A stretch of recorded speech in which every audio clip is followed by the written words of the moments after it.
Assalamu alaikum everybody, this is Farhan and you are watching English with English. Do you want to learn English?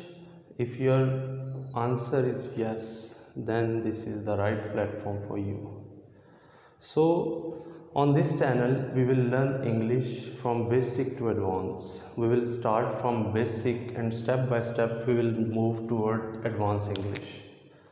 So आज हम sentence structure से start करेंगे। Sentence structure के बाद हम tenses पे आएंगे, फिर हम टेंसेस देखेंगे कि टेंसेस को हम रोज़ाना की जो इंग्लिश बोलचाल है, इंग्लिश कन्वर्सेशन है, इंग्लिश स्पोकन है, उसमें कैसे यूज़ करते हैं। तो जिस तरह हर चीज़ का एक स्ट्रक्चर होता है, जिस तरह ये मार्कर है, मार्कर का एक स्ट्रक्चर है।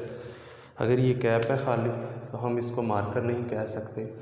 जिस तरह एक बिल्डिंग का एक स्ट्रक्चर होता है, इसी तरह जैसे ईंटें पड़ी हुई हैं हम उसको बिल्डिंग नहीं कह सकते, खाली दीवारें बनी हुई हैं उसको हम बिल्डिंग नहीं कह सकते। तो इसी तरह सेंटेंस का भी एक स्ट्रक्चर है। अगर हम स्ट्रक्चर को फॉलो करेंगे तो हमें सीखना इजी लगेगा। तो सेंटेंस स्ट्रक्चर क्या है? The arrangement of words in a sentence is called sentence structure. कि सबसे पहले कौन सी चीज़ लगाएंगे, उसके बाद कौन सी आएगी। तो इंग्लिश में हर लैंग्वेज में डिफरेंट सेंटेंस स्ट्रक्चर हो सकता है, लेकिन जब हम इंग्लिश की बात करते हैं तो इंग्लिश में सबसे पहले हम सब्जेक्ट लगाते हैं, फिर वर्ब है, उसके बाद ऑब्जेक्ट लगाते हैं। हमें ये पता होना चाहिए कि सब्जेक्ट का सेंटेंस में क्या फंक्शन है, वर्ब का क्या फंक्शन है, ऑब्जेक्ट का क्या फंक्शन है। तो मेन जो बेसिक चीज़ें हैं किसी भी सेंटेंस में, उसमें सब्जेक्ट, वर्ब, ऑब्जेक्ट, ये तीन मेन चीज़ें होती हैं। लेकिन सब्जेक्ट के बगैर भी सेंटेंस बन सकता है, ऑब्जेक्ट के बगैर भी सेंटेंस बन सकता है, लेकिन वर्ब के बगैर सेंटेंस नहीं बन सकता। It means verb is the part and parcel of every sentence. So let's discuss what is the subject, what is the verb and what is object. First of all, subject. Subject is the doer, anyone who performs any action in a sentence is called subject. It means the doer or performer. He may be a person or a thing that performs the action. For example, he, it may be he, she, you. These are pronouns. Pronoun may also be the subject. Similarly, it may be name of a person, a boss, soldier, it may be any common noun. तो जो भी चीज़ या शख्स कोई action को perform करता है उसको हम सब्जेक्ट कहते हैं। इसी तरह नेक्स्ट है वर्ब। किसी भी सेंटेंस में सब्जेक्ट, वर्ब, ऑब्जेक्ट तीन चीज़ें मेन है, तो सबसे ज़्यादा फोकस हम वर्ब पे करेंगे। तो वर्ब क्या है? Action. Any action that is performed by the subject is verb. For example, play, learn, is, are, am. It may also be and have, make. आप ये भी पूछ सकते हैं कि जी is, are, am, have ये तो हेल्पिंग वर्ब है, ये इसको हम बाद में डिस्कस करेंगे कि ये किस तरह एक वर्ब का काम करते हैं। इसी तरह नेक्स्ट है ऑब्जेक्ट। ऑब्जेक्ट क्या होता है? Anything that receive the action. Object क्या है? Anything, any person or anything that receives the action performed by the subject is called object. Object को हम action receiver भी कहते हैं। ये कोई person भी हो सकता है, any person or anything. So for example, it may be a noun or a pronoun. Object कोई noun भी हो सकता है, कोई pronoun भी हो सकता है। इसकी जो examples हैं वो ये हैं। For example, I have written a sentence, we learn English. We learn English. इसमें तीन चीज़ें हैं, एक सब्जेक्ट है, एक वर्ब है, एक ऑब्जेक्ट है। अब देखें कि जैसे हम पहले डिस्कस कर चुके हैं, सब्जेक्ट क्या है? एक्शन परफॉर्मर, यानी काम करने वाला। फिर वर्ब क्या है? Action that is performed by the subject. जो एक्शन है, जो काम है, वो वर्ब है। और जो चीज़ anything that receive the action performed by subject is called object, यानी काम करने वाला, काम और जिस चीज़ पे काम हो रहा है। अब इसमें एक सेंटेंस है, वी लर्न इंग्लिश। वी यानी वी हम ये काम कर रहे हैं कि हम इंग्लिश सीख रहे हैं। हम क्या काम कर रहे हैं? लर्न कर रहे हैं, सीख रहे हैं। क्या लर्न कर रहे हैं? इंग्लिश सीख रहे हैं। इसी तरह दूसरी एग्जांपल है, यानी इसमें वी सब्जेक्ट है, लर्न काम है, वर्ब है, एक्शन है, और इसी तरह इंग्लिश जो है वो ऑब्जेक्ट है। हम इसी तरह दूसरी एग्जांपल है अब्बास प्लेज फुटबॉल। अब्बास जो है वो एक्शन करने वाला है, काम करने वाला है।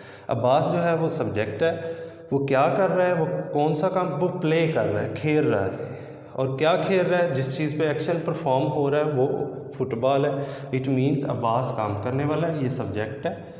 प्ले काम है जो परफॉर्म किया जा रहा है अब्बास की तरफ से, और फुटबॉल ऑब्जेक्ट है, एक्शन रिसीवर।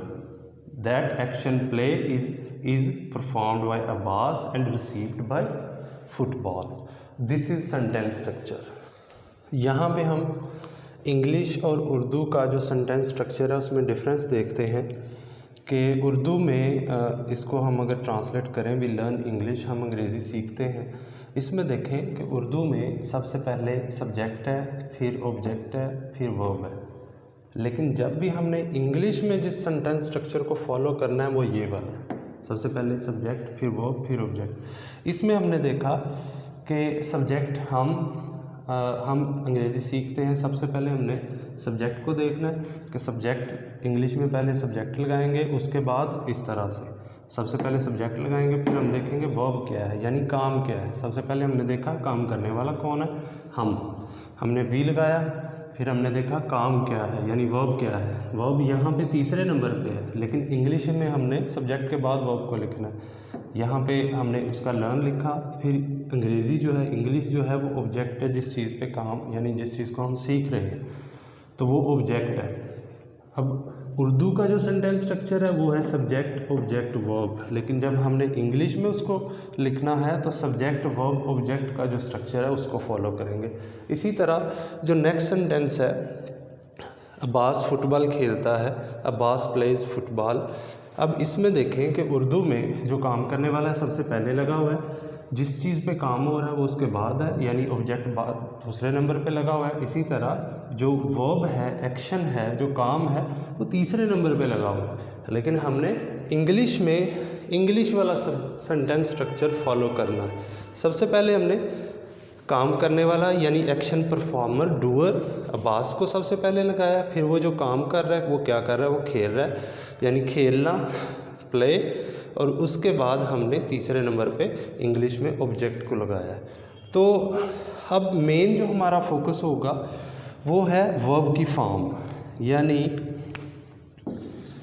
इस चीज़ की आपने अभी टेंशन नहीं लेनी कि हमें कैसे पता चलेगा कि हमने कहाँ पे वर्ब की फर्स्ट फॉर्म लगानी है, कहाँ पे सेकंड लगानी है, कहाँ पे थर्ड लगानी है, कहाँ पे आईएनजी फॉर्म जिसको प्रेजेंट पार्टिसिपल भी कहते हैं वो कहाँ पे लगानी है। ये हम नेक्स्ट टेंसेस में सीखेंगे। अभी हम जिस चीज़ को फोकस कर रहे हैं वो सिर्फ ये है कि सेंटेंस का स्ट्रक्चर क्या है, कहाँ पे कौन सी चीज़ लगानी है। सबसे पहले इंग्लिश में हम चाहे लिख रहे हैं, चाहे बोल रहे हैं, चाहे अपने माइंड में कोई स्ट्रक्चर बना रहे हैं, कोई सेंटेंस बना रहे हैं, तो सबसे पहले हमने इस स्ट्रक्चर को फॉलो करना है। टेंस कोई भी हो, सेंटेंस कोई भी हो, प्रेजेंट हो, पास्ट हो, फ्यूचर हो, हमने सेंटेंस स्ट्रक्चर को इसको फॉलो करना है। नेक्स्ट हम जो चीज़ डिस्कस करेंगे कि अगर हमने किसी सेंटेंस में नॉट लगाना है तो नॉट कहाँ पे लगाना है, हेल्पिंग वर्ब लगाना है तो हेल्पिंग वर्ब कहाँ पे लगाना है।